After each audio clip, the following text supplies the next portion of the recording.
ndagushimiye igikorwa wakoze ku musaraba. Abatari bake barazi indirimbo Apollinaire aheruka gusubiramo yitwa indirimbo yanje nayikuye i Golgotha. Icyo benshi batazi nuko iyo ndirimbo yari mu ndirimbo zikomeye zaririmbwa mu ikanguro ryabaye mu gihugu ca Pays de Galles hagati y'umwaka w'1994 n'umwaka w'1996. Iryo kanguro umwe mu bantu bakomeye cyane bari indongozi z'iryo kanguro ni Evan Roberts.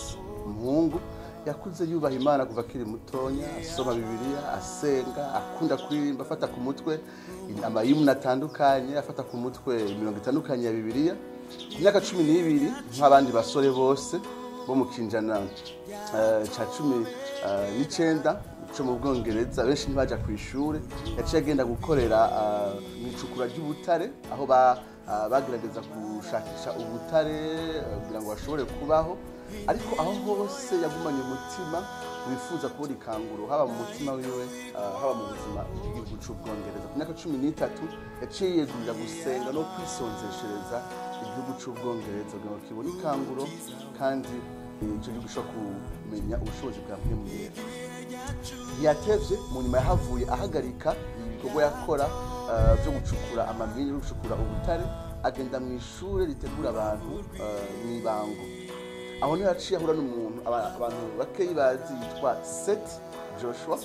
Yari umukozi w'Imana mu gihe ciwe, niwe ko akoresha ibitware bikomeye by'ikanguro. Amaze kuhamusanga yaramusavye yuko yoza arajana nawe mu bikorane bitandukanye yakunda gukoresha by'ikanguro. Aho rero niho Evan Roberts yashikiwe n'ikintu kidasanzwe kizohava kimurungika cyane mw'ibango ryiwe ry'ubushobozi n'ikanguro. Ajanye na Seth Joshua mu bikorane by'ikanguro, Joshua Seth yarasenze isengesho ryavuye rikora ku mutima wa Evan Roberts. Iryo sengesho rizovamwo indirimbo izoririmbwa muri ibyo bikorane byose by'ikanguro. Seth Joshua yagize isengesho rikomeye cyane muri burakeye, niwe twita ngo burakeye amasengesho mu gitondo. Yaragize icyo gikorane, yarasenze, hanyuma ku mpera y'iryo sengesho avuga ati mwami unyunamike. Mu Cyongereza avuga ngo bend me, ni kuvuga mpetamika mwami cyangwa ncisha bugufi mwami. Iryo jambo mpetamika mwami ryaciye rikora kuri Evan Roberts, kuko yumvise Mpwemu aramubwira mu mutima ati Evan Roberts, iryo niryo sengesho nyene ukwiye gukora. Urakeneye kunamikwa na Mpwemu Yera ibwina mu mutima. Kuvaho yaciye asaba ku bushobozi bwa Mpwemu Yera bwuzura umutima wiwe, hanyuma nawe yunamika umutima wiwe, acisha bugufi umutima we, avuga ati ntaco nshoboye ntuzuye Mpwemu wawe. Aho hari amasengesho y'isaha saa moya zo mu gitondo, isaha 3 zo mu gitondo, bari mu gikorane c'ikanguro. Evan Roberts yuzuye ubushobozi budasanzwe bwa Mpwemu Yera, ubushobozi bwavuye bumurungikana umucana udasanzwe w'ivugabutumwa.